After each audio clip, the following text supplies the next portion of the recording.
In 1989, somewhere in the Arctic Circle of northwest Russia, a Soviet drilling team lowered a microphone into the deepest hole ever cut into the earth. What they recorded was leaked to a Finnish newspaper later that year. The recording was 8 minutes long. What was on it stopped the entire project. And nobody, not the Russians, not the geologists, not the scientists who were there, has given the same explanation twice. The hole has a name. It is called the Kola Superdeep Borehole, or, in the Soviet records, SG3. It was started in 1970 in a remote stretch of tundra near the town of Zapolyarny, about 10 kilometers from the Norwegian border. The goal, on paper, was scientific. The Cold War had a deeper than stated version. Both the Americans and the Soviets wanted to be the first nation to drill through the Earth's crust, to physically touch the boundary between the crust and the mantle. The Americans had already tried, with Project Borehole off the coast of Mexico in the 1960s. They had abandoned it. Too expensive, too difficult. The Soviets, with characteristic stubbornness, kept going. By 1979, SG3 had passed the previous record. By 1989, it had reached a depth of 12,262 meters, over 40,000 feet. Deeper than Mount Everest is tall, deeper than the Mariana Trench, the deepest artificial point on Earth. At that depth, the rock around the drill bit was 180 degrees Celsius, hotter than boiling water. The drill string had to be cooled constantly with circulating mud. The pressure was so extreme that the rock behaved less like stone and more like plastic. And then, in 1992, the project stopped. The official reason was funding. The Soviet Union had collapsed. The unofficial reason, depending on who you ask, was something else. In 1989, a Finnish newspaper called Unexplained published a short article that would, within months, travel further than any geology paper in history. The article claimed that at the deepest point of the Kola borehole, the Soviet drilling team had lowered specialized heat-resistant microphones into the shaft. They had wanted to listen to the movements of the Earth's deep crust, vibrations, fractures, the natural acoustics of the planet's interior. What they had recorded, according to the article, was not movement. It was screams. A chorus of human voices, the article said. Tens of thousands of them, crying out in agony, recorded 8 minutes deep into the rock. The lead engineer, identified only as Dr. Azakov, was quoted as saying that he and his team had broken through into a vast cavern and that the temperature inside it had measured 1,100 degrees Celsius. The story crossed into the West almost immediately. In 1990, it was picked up by an American Christian broadcaster named Rich Buhler, who released what he claimed was the actual audio. The recording was 8 minutes of distorted, layered, distinctly human-sounding screams. It became one of the first viral audio recordings of the pre-internet era. It was played on radio shows across the United States. It was discussed in churches, in tabloids, and late-night talk programs. It was, by every cultural measure, a hit. The recording was a hoax. Buhler himself later admitted that the audio had been pieced together from the 1972 horror film Barren Blood. The Finnish article was satire. Dr. Azakov did not exist, which would be the end of the story, except for what was actually happening at Kola during that exact period. The Kola Superdeep Borehole is one of the most cited boreholes in geological literature. The data it produced fundamentally rewrote what was known about the Earth's continental crust.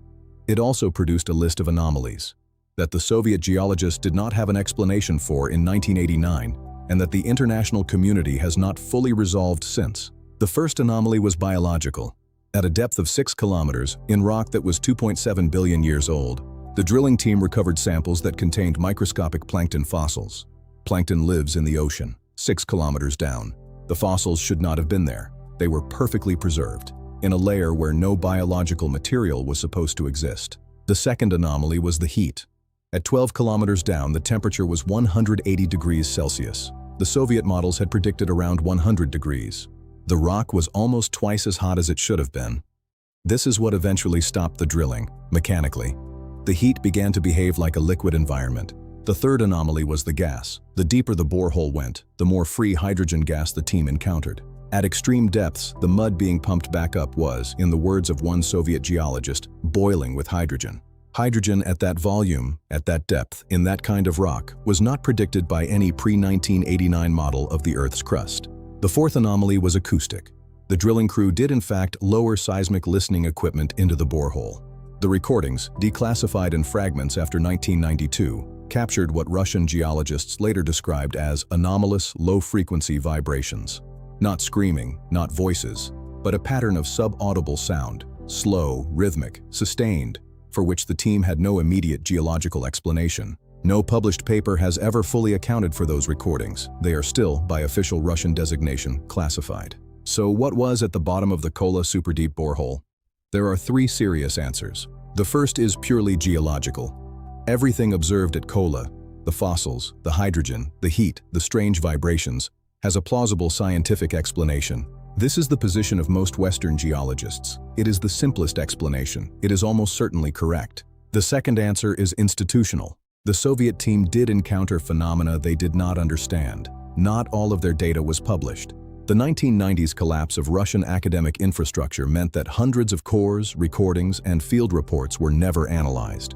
Whatever was on those final tapes, the ones the team recorded in 1991, the last full year of drilling, has never been made fully public. Several of the original SG-3 scientists have died. None has given an extensive on-the-record interview about the final months of the project. The answer that says the Soviet team encountered something at extreme depth that did not fit any model, biological, chemical, or acoustic, and that the decision to halt the project in 1992 was, in part, a decision to stop generating data the team could not explain.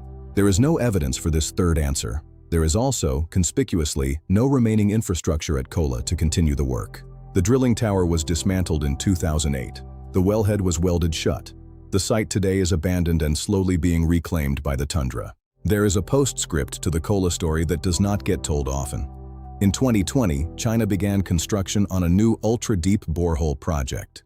The Japanese deep-sea drilling vessel Chikyu in 2012 recovered cores from beneath the seafloor, but the total depth was still less than Kola's. In 54 years, with all the technological advancement of the modern era, no project on Earth has equaled, let alone surpassed, what the Soviets achieved at SG-3.